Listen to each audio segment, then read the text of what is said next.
भेज रहा हूँ, बात कर लेना। वो आएगी, उसके आने से तेरा ये सूना आंगन जगमगा उठेगा। क्यों मैम? कौन? पहले बोल रही।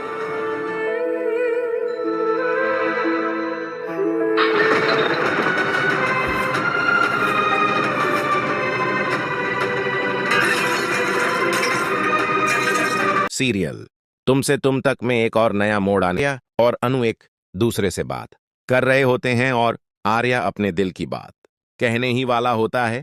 तभी मीरा वहां पहुंच जाती है। वह आर्या को एक जरूरी मीटिंग के लिए लंदन जाने को कहती है। आर्या कहता है ठीक है। मीरा उससे पूछती है कि माँ की बर्थडे पार्टी का क्या। इस पर आर्या मीरा से कहता है हाँ, माँ की बर्थडे पार्टी इस बार तुम ही आयोजित करोगी, लेकिन हाँ, तुम अनु की थोड़ी मदद ले लेना, क्योंकि यह उसके लिए पहला अनुभव है। मीरा मन ही मन खुश होती है कि अब उसे अनु के खिलाफ अपना प्लान बनाने का मौका मिल गया है, लेकिन वह यह बात झेंडे को नहीं बताती। झेंडे उसे सावधान करता है और कहता है कि अगर उसने आर्या सर से दुश्मनी ली तो वह उसकी भी दुश्मन बन जाएगी। आर्या ने मां को दिया मीरा का नंबर। वहीं दूसरी तरफ जब सिद्धिमाता आर्या के घर आती हैं तो आर्या की मां को बताती हैं कि तुम्हारे घर में वह आने वाली है जिसके आने से सब कुछ बदल जाएगा और सुधर जाएगा।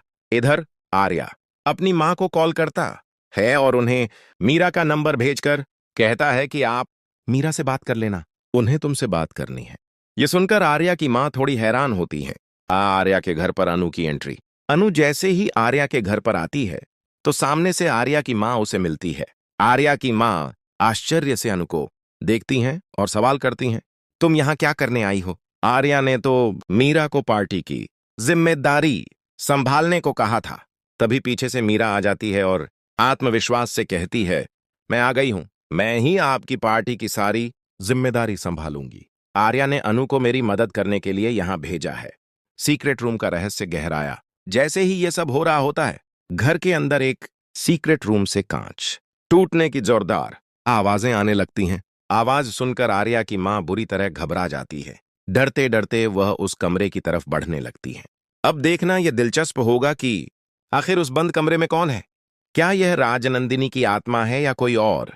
क्या मीरा आर्या के परिवार से दूर रहकर उसके करीब आने की कोशिश कर रही है? आपको क्या लगता है इस नए घटनाक्रम में क्या होगा?